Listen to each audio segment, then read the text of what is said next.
Kaleshwaram project మరోసారి hot topic గా మారింది. మేడిగడ్డ పిల్లర్లు కుంగడంపై బీఆర్ఎస్ అధినేత మాజీ సీఎం కేసీఆర్ కు భూపాల్పల్లి ప్రిన్సిపల్ సెషన్స్ కోర్టు నోటీసులు ఇచ్చింది.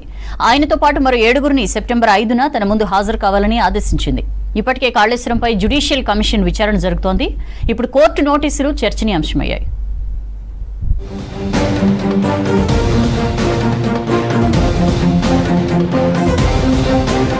బీఆర్ఎస్ అధినేత మాజీ సీఎం కేసీఆర్ కు భూపాలపల్లి ప్రిన్సిపల్ సెషన్స్ కోర్టు నోటీసులు ఇచ్చింది. మేడిగడ్డ పిల్లర్లు కుంగడంపై నాగవెల్లి రాజలింగమూర్తి వేసిన రివిజన్ పిటిషన్ లో కేసీఆర్ తో పాటు మాజీ ఇరిగేషన్ శాఖ మంత్రి హరీష్ రావు, ఇరిగేషన్ మాజీ special chief secretary Rajat Kumar, అప్పటి principal secretary Smita Sabharwal, Kaleshwaram project chief ఇంజనీర్లు Hariram, Sridhar, Megha Krishna Reddy, L&T company general manager Suresh కు నోటీసులు జారీ చేశారు. మొత్తం 8 మందిని సెప్టెంబర్ 5న జరిగే విచారణకు హాజరు కావాలని నోటీసులో తెలిపింది కోర్టు.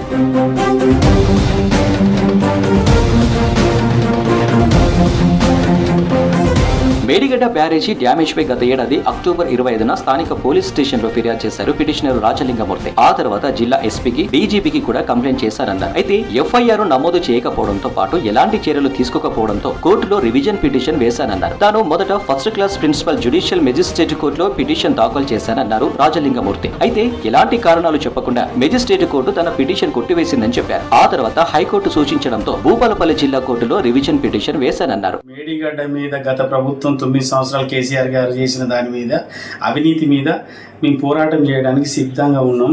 దాని మీద ఈ భూపాలపల్లి పోలీస్ స్టేషన్లో అప్పుడున్న కేసీఆర్, అప్పుడున్న తెలంగాణ గవర్నమెంట్ ఉన్న ఇక్కడ లోకల్ ఎమ్మెల్యే గండ్రా వెంకటరమణారెడ్డి మేము దరఖాస్తు ఇచ్చినా కానీ మా స్వీకరించే పరిస్థితులు లేదు. కోర్టు నా పిటిషన్ తిరస్కరించడం జరిగింది. తిరస్కరించినాక మేము వెంటనే దీన్ని హైకోర్టుకు వెళ్ళినాం. మళ్ళా క్రిమినల్ రివిజన్ పిటిషన్ వేయడం జరిగింది.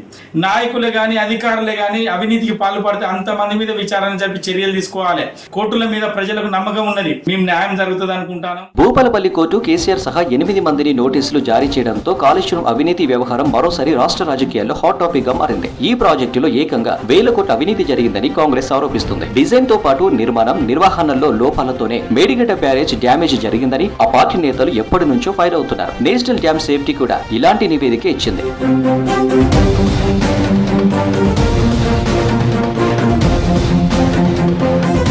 కాళేశ్వరం ప్రాజెక్టుపై రాష్ట్ర ప్రభుత్వం ఇప్పటికే జ్యుడిషియల్ కమిషన్ తో విచారణ చేస్తుంది. ఇప్పుడు కేసీఆర్ కు భూపాలపల్లి కోర్టు నోటీసులు ఇవ్వడం చర్చనీయాంశంగా మారింది. అయితే ఆయన వచ్చే నెల 5న కోర్టుకు హాజరవుతారా లేదా అన్నది హాట్ టాపిక్ గా మారింది.